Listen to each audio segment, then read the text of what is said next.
Everyone, hope आप सब लोग अच्छे होंगे। My self funny Yadav welcomes you all.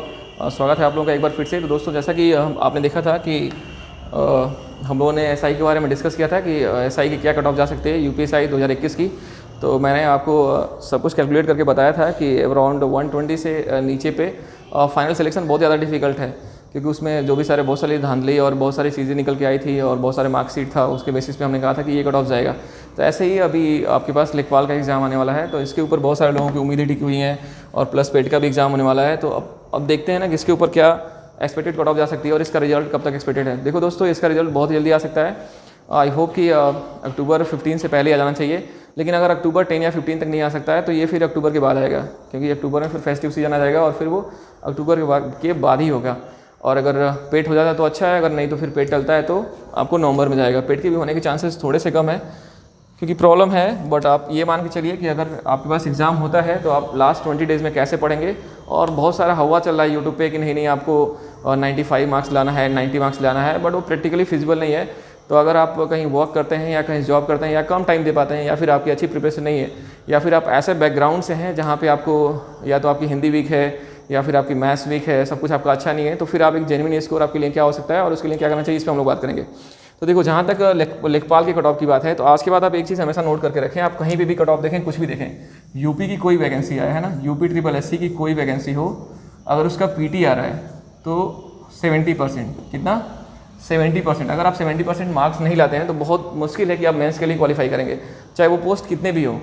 अगर पोस्ट 200-400 हैं तब तो इसके और ज़्यादा एक्सपेक्ट करिए, नहीं तो अगर आप पोस्ट 1000 में भी हैं, 1000, 2000, 4000, तो आप सिंपल सा लेके चलिए कि आपको 70% स्कोर करना ही होगा। अगर आपको मेंस क्वालिफाई करना है तो 80%, मेंस में अगर आपको इजीली क्वालिफाई करना है तो 80% आपको स्कोर करना होगा। इसके बियॉन्ड आपसे कोई बात करता है कि नहीं इतना टफ पेपर आया था, ये था, वो था, सबसे मिस्टेक होती है, वो सब बेकार की बात है दोस्तों। यूपी बहुत बड़ा है, यहाँ पे बहुत सारे लोग पढ़ने वाले हैं।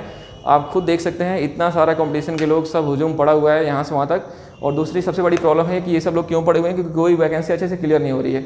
अब देखो, जब तक आपका यूपीएसआई के 3 एग्ज़ाम मतलब एक एग्ज़ाम हुआ 10,000 वाला वैकेंसी, अभी तक वो क्लियर भी नहीं हुआ है ना, ज्वाइनिंग नहीं हुई, उतने में आपको बिहार गवर्नमेंट ने 3 बार 2-2 हज़ार की वैकेंसी क्लियर कर दी। ठीक है, तो प्रॉब्लम क्या हो रही है कि जो भी वैकेंसी आ रही है वो अपने फाइनल टच तक नहीं जा रही है। फाइनल टच मतलब लोगों को ज्वाइन कर देना। अभी 2019 के लोअर वाले तक की ज्वाइनिंग नहीं हुई, आप बताओ। तो इसलिए सब लोग पड़े हुए हैं, फिर सब लोग एग्जाम देते रहते हैं, तो कट ऑफ हाई जाना एकदम नेसेसरी है, और वो जाएगा ही जाएगा। हाई जाना मतलब इन द सेंस कि हाँ, एक जेन्युइन कट ऑफ जाएगी, बहुत ज़्यादा लो नहीं आ सकती, चाहे वो कितनी भी सीट आ जाए, 10,000 सीट आ जाए, 20,000 सीट आए, वो 75-80% से नीचे नहीं आएगी। तो अगर आप देखो 80% के पास हो तब तो आपको एकदम 95% चांस है कि आपको मतलब Tier 2 के बाद का कॉल आ जाएगी, यानी आपका Tier 2 क्वालिफाई हो जाएगा। देखो, इसमें भी Tier 2 क्वालिफाई होने का मतलब ये नहीं कि आपका सिलेक्शन हो जाएगा। Tier 2 क्वालिफाई होने का सिंपल सा मतलब है कि आपको DPSC की कॉल आ जाएगी लेखपाल वाले में। अब उसका फाइनल जो कट ऑफ है ना, वो 82, 84, 83 या 81 ऐसा भी आ सकता है। तो इसमें अगर आप मान के ये चलो कि अगर आप EWS, OBC या जनरल से हो तो 75+ हो अगर, तो आपके पास चांसेज हैं कॉल आने का Tier 2 क्वालिफाई। 70 के ऊपर भी है, लेकिन 70 के ऊपर बहुत ही कम है। जो जेन्युइन है वो यही है, और जो 75 के ऊपर अगर आपके पास मार्क्स हैं तो आपके पास 80% चांसेज हैं कि आपको आ जाएगा Tier 2 का। लेकिन अगर आप श्योर तभी हो Tier 2 पे जब आप 80 से ऊपर हो, है ना। और फाइनल सिलेक्शन तो 80 के अराउंड ही होगा। 80 से नीचे 1-2 मार्क्स 3 मार्क्स आ सकता है, लेकिन ऐसा नहीं है कि एकदम से 70 आ जाएगा। वो जेन्युइन है, आप समझो। इतने सारे लोग कंपटीशन में पड़े हुए हैं, बहुत सालों से एग्जाम दे रहे हैं। 21 to 40 ईयर का एज लिमिट अलाउ करता है। और आपको ये समझना चाहिए कि अगर आपको फाइनल श्योर शॉर्ट सिलेक्शन लेना है तो आपको 80% पे पहुंचने की कोशिश करनी चाहिए। अब एग्जाम कौन सा दोगे, क्या आपको चूज़ करना है, या आपके ऊपर है, या आप डिसाइड करो कि आपको एग्जाम कौन सा देना है।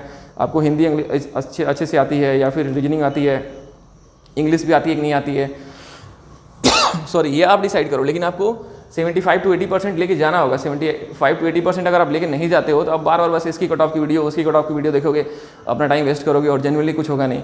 देखो, हम लोग मतलब बहुत दिनों से एग्जाम दे रहे हैं, और ये एक्सपीरियंस बोलता है, बहुत सारे एग्जाम्स का एक्सपीरियंस बोलता है कि अगर आप नहीं इतना कर पा रहे हो तो कहीं ना कहीं आप दिक्कत में होंगे। हो सकता है कि आपके पास हो जाए, हो सकता है ऐसा कि आपके पास चांसेस हो कि हो जाए आपका, लेकिन बहुत कम चांसेस रहते हैं। यानी अगर आप 75-80% नहीं पहुंच रहे हो तो फिर आप हार्डवर्क करना चाहिए और आप एग्जाम चूज़ करो। जैसे लोगों को लगता है कि अरे SSC में भी अभी सीजीएल में 20,000 वैकेंसी आ जाएगी, आपको क्या लग रहा है कि वो ईजी होगा? नहीं। अगर आपको इंग्लिश नहीं आती है तो आपको 3 महीने में अपनी इंग्लिश अच्छी करना बहुत ही मुश्किल हो जाएगा। अगर आप उसके मेंस के क्वेश्चंस नहीं आते हैं, आप देखोगे सीजीएल के जो मेंस के क्वेश्चंस आते हैं, वो सर भी पढ़ाते हैं, अभी अभिनय शर्मा सर पढ़ाते हैं डेली रात में। उसमें आप क्या देखोगे, वो क्या कोई नॉर्मल क्वेश्चंस होते हैं, आपने फॉर्मूला रखा वो आंसर आ गया? नहीं, सब वो ट्रिक वाइज क्वेश्चन है। इसको जीरो किया, उसको जीरो किया, इधर से उधर लेफ्ट किया, राइट किया।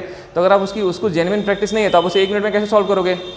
प्लस उसकी इंग्लिश भी है, तो वो आप कैसे तुरंत मैक्सिमाइज स्कोर कैसे करोगे कि आप कंपटीशन में आ पाओ।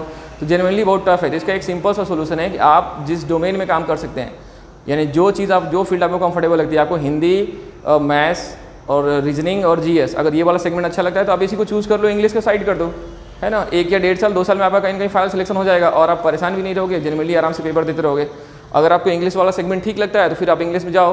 वैसे रिकमेंडेशन ये भी है कि आपको इंग्लिश में जाना चाहिए, क्योंकि जो कॉमन एंट्रेंस टेस्ट होने वाला है, सीटी होने वाला है, उसमें आपको इंग्लिश आएगी और सेंट्रल गवर्नमेंट की धीरे धीरे सभी वैकेंसीज उसमें इंक्लूड हो जाएंगी।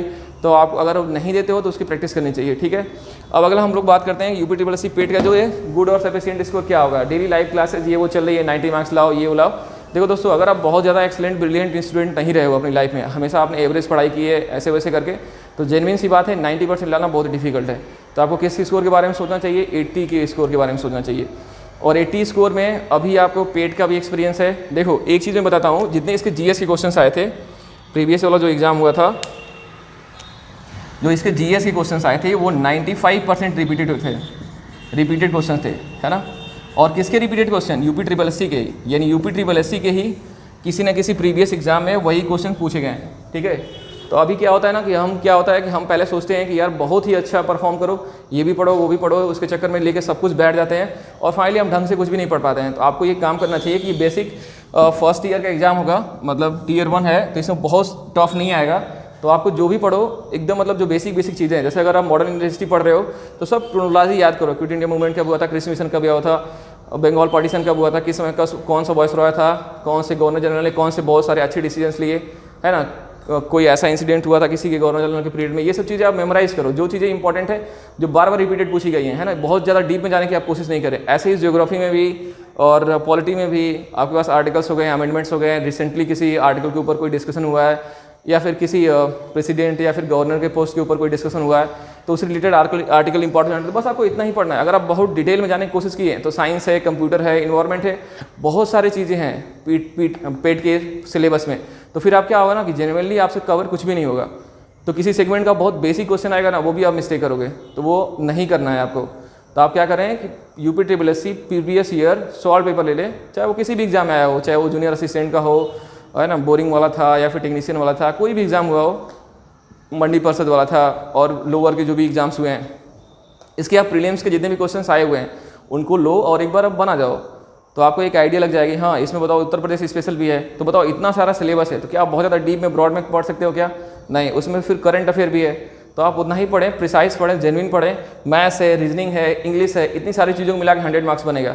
तो आप क्या करें, जो भी सेगमेंट आप पढ़ें उसका बेसिक पढ़ें। और प्रीवियस ईयर में बहुत सारी चीज़ें, जैसे अभी बहुत सारा पूरा इकोनॉमी पढ़ जाएंगे, बट आपको याद ही नहीं रहेगा किस वाली पंचवर्षीय योजना में क्या हुआ है ना, कौन सी पंचवर्षीय योजना कब लागू की गई थी और किस वाले में कौन सा इंपॉर्टेंट पॉइंट है, याद ही नहीं रहेगा। पूरा इकोनॉमी पढ़ लिया, है ना, GDP का और फिर NPA का, मतलब NPP का, ये सब का आपका फुल फॉर्म ही नहीं पता होगा। तो आप बस बेसिक पढ़ो, जो चीज़ एकदम बेसिक रिक्वायर्ड है, बहुत ज़्यादा डिटेल में जाने की जरूरत नहीं है। अब ज्योग्राफी वगैरह पढ़ रहे हो तो जो ज्योग्राफिकली मतलब इंपॉर्टेंट लोकेशंस है, कहीं भी कोई साइट्स है, कोल माइंस है, बस वही आपको बेसिक मेमोराइज करना है। बहुत डिटेल में नहीं जाना है कि हाँ ये ऐसे होता है तो वैसे होता है। तो रॉक्स का बस, जैसे आप रॉक्स पढ़ रहे हो तो टाइप्स पढ़ो। अब ये नहीं एकदम डिटेल में जाना है कि नहीं इसका ऐसे बनता है, ऐसे जाता है, वैसे नहीं, वो सब पढ़ने का टाइम नहीं है। तो अगर आप बहुत बेसिक पढ़ोगे तो वो बेसिक ही पूछा जाएगा और आराम से आप 80+ लेके चले आओगे। और 80+ आप लेके चले आओगे तो पेट के थ्रू अगला कोई भी वैकेंसी आएगी तो उसे आप आराम से क्लियर कर ले जाओगे। और अगर आपने 90 लाने की कोशिश की और उसके चक्कर में अगर आपके 70-75 रह गए, तो आप देख रहे हो अभी लोअर की वैकेंसी आई थी 80 या 90 वैकेंसी आई थी तो 86 कट ऑफ गया था। तो यानी 1000-2000 की भी आगे कोई वैकेंसी आएगी तो अगर आप 70 पे रुक गए तो हो सकता है कि आप मेंस नहीं दे पाओ। इसलिए आपको पहला टारगेट रहना चाहिए कि 75+ मार्क्स लाएं, 75+ लाओ, 80 पे जा सकते हो तो बहुत अच्छा है। अब इसमें वो सब लोग बहुत सारे ऐसे होंगे जो लोग मैथ्स रीजनिंग नहीं पढ़े होंगे और उनको बहुत डर लगता होगा, है ना, मैथ्स के बैकग्राउंड नहीं, उनको डरने की बिल्कुल जरूरत नहीं है। आप 10th लेवल की मैथ्स को पढ़िए, आराम से पढ़िए। जैसे आप मेंसुरेशन पढ़ रहे हैं तो रेक्टेंगल का फॉर्मूला मेमोराइज करिए, स्क्वायर का फॉर्मूला मेमोराइज करिए, रोम्बस यानी चतुर्भुज, समचतुर्भुज, ये सब चीज़ें बेसिक आप मेमोराइज करिए और उसको वहाँ अप्लाई की कोशिश करिए। आप ये समझने की कोशिश करिए कि परसेंटेज वगैरह कैसे काम करता है, कि अगर आप कोई चीज़ 100 रुपये में लेकर के और उसे 120 में बेच रहे हो, और या फिर 100 रुपये में लिया उसके ऊपर 20% मार्किंग रखा और फिर 10% डिस्काउंट दे दिया, फिर बेचा, तो फिर कितना प्रॉफिट होगा, लॉस होगा। बहुत बेसिक एकदम, है ना। 2 लोग मिलकर एक काम को 6 दिन में करते हैं, एक 3 दिन में करता है, दूसरा कितना, मतलब बहुत बेसिक। जितने भी क्वेश्चंस आते हैं ना उसका एकदम बेसिक, आपको थोड़ा सा भी ऊपर नहीं जाना है। तो उसके आपको पेट के क्वेश्चंस आराम से बन जाएंगे। एक आपको पाई चार्ट आएगा, पाई चार्ट वाले में कुछ नहीं होता है, बस आपको सर्कल बनाना है, 360 में डिवाइड कर देना है या फिर उसको 100 पार्ट्स में डिवाइड कर देना है। एक बार ग्राफ वाला आता है, इसकी आपको प्रैक्टिस करना चाहिए। इस तरीके से अगर आप जेन्युइन तैयारी करेंगे तो आप 80 क्रॉस कर जाएंगे। अगर आप बहुत ज़्यादा करने की कोशिश करेंगे तो यकीन मानिए मतलब फिर वो 70 क्रॉस करना भी मुश्किल होगा। दोस्तों होप कि लेखपाल का रिजल्ट जल्दी ही आए, जो कि आने की संभावना है, और आप सब लोगों का सिलेक्शन हो, जो कि प्रैक्टिकली फिजिबल भी नहीं है। लेकिन इतना है कि जब तक आपका फाइनली सेलेक्ट नहीं हो जाए, तो अगर आपको टीयर 2 भी क्रॉस हो जाए तो फिर आपको अपनी तैयारी छोड़नी नहीं है। कब तक नहीं छोड़नी है? जब तक कि आप फाइनल सेलेक्ट नहीं हो जाते हो। तो hope for the best and work for the best. मिलते हैं फिर। होप आप लोगों का पेट अच्छा जाएगा। तो थैंक्स फॉर द लिसनिंग। जय हिंद।